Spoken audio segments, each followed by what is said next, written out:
Hi friends, how are you friends. हम देख रहे हैं हिंदू मैरिज एक्ट 1955, जिसमें आज हम देखने वाले हैं section 15।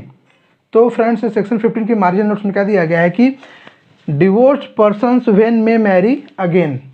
Divorced person when may marry again means तलाकशुदा व्यक्ति दोबारा शादी कब कर सकेंगे।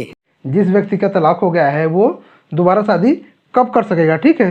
तो फ्रेंड्स, इसमें क्या दिया गया है कि when a marriage has been dissolved by a decree of divorce and either there is no right of appeal against the decree और if there is such right of appeal the time for appealing has been expired without an appeal having been presented or an appeal has been presented but has been dismissed, it shall be lawful for either party to the marriage to marry again.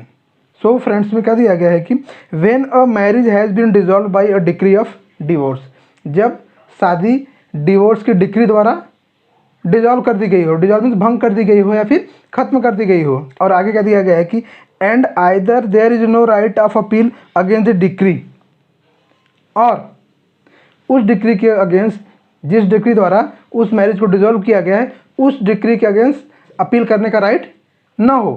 और आगे क्या दिया गया है कि और if there is such a right of appeal the time for appealing has been expired and appeal having been presented.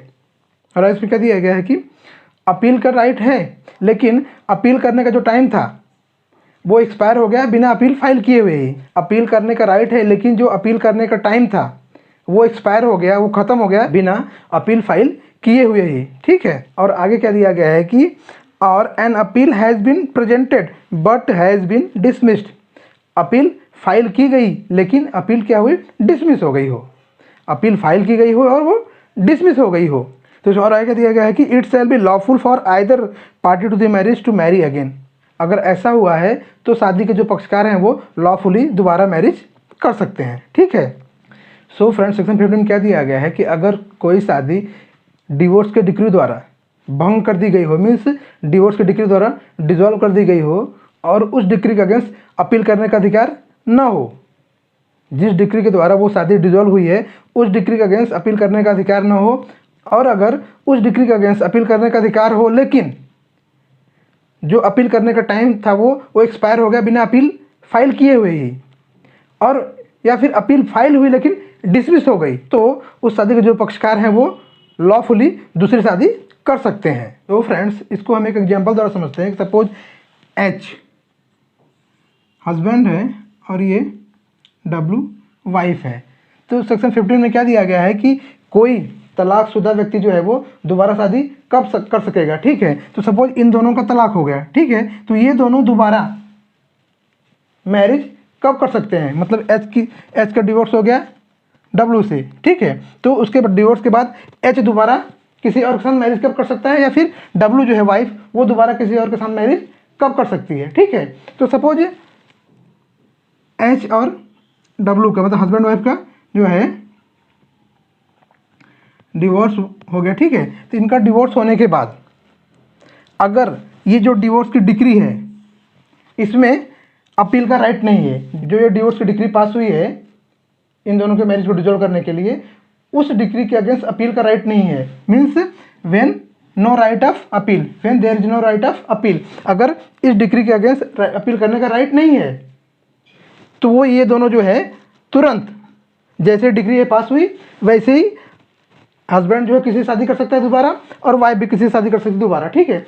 अगर जो डिक्री, जिस डिक्री द्वारा उनकी मैरिज डिसॉल्व हुई है उस डिक्री के अगेंस्ट अपील का राइट ही नहीं है, तो ये दोनों जो है तुरंत जैसे डिक्री पास हुई वैसे इन दोनों को अधिकार आ गया है, ये दोनों दोबारा शादी कर सकते हैं। मीन्स एच चाहे तो किसी और से दोबारा शादी कर सकता है और वाइफ भी चाहे किसी और से दोबारा शादी कर सकती है, ठीक है।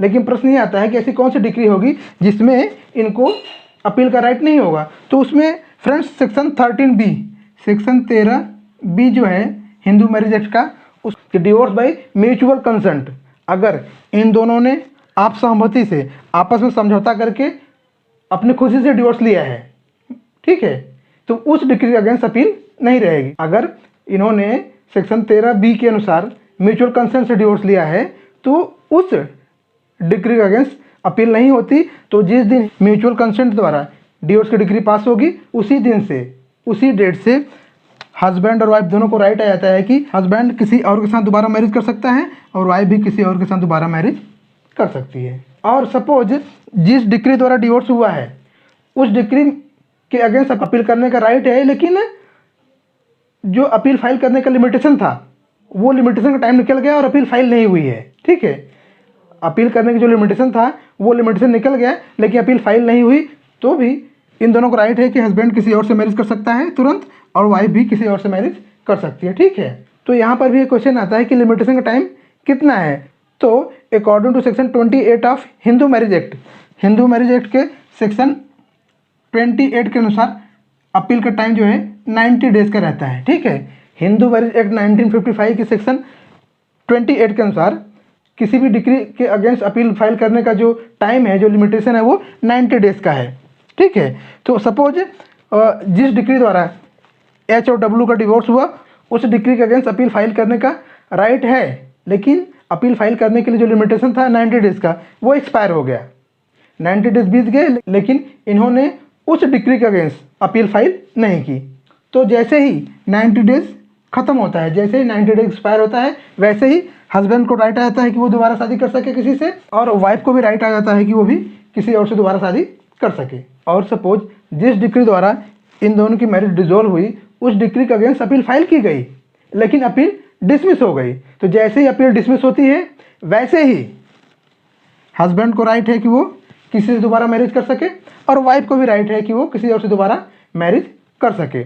तो फ्रेंड्स समझ में आया कि अगर मैरिज डिवोर्स की डिक्री द्वारा डिसॉल्व होती है और उस डिक्री के अगेंस्ट अपील करने का राइट नहीं है, means there is no right of appeal against that decree. अगर उस डिक्री के अगेंस्ट अपील करने का राइट नहीं है तो हस्बैंड वाइफ दोनों को राइट है कि जैसे ही वो डिक्री पास होती है वैसे ही वो दोबारा शादी कर सकते हैं। और अगर उस डिक्री के अगेंस्ट अपील फाइल करने का अधिकार है but time for filing appeal has been expired, means जो अपील फाइल करने के लिए लिमिटेशन था मीन्स 90 डेज, वो क्या हो गया, वो एक्सपायर हो गया। ठीक है, जो अपील फाइल करने के लिए टाइम था वो एक्सपायर हो गया और अपील दाखिल नहीं हुई है, तो भी हस्बैंड वाइफ को राइट है कि वो दोबारा शादी कर सकते हैं।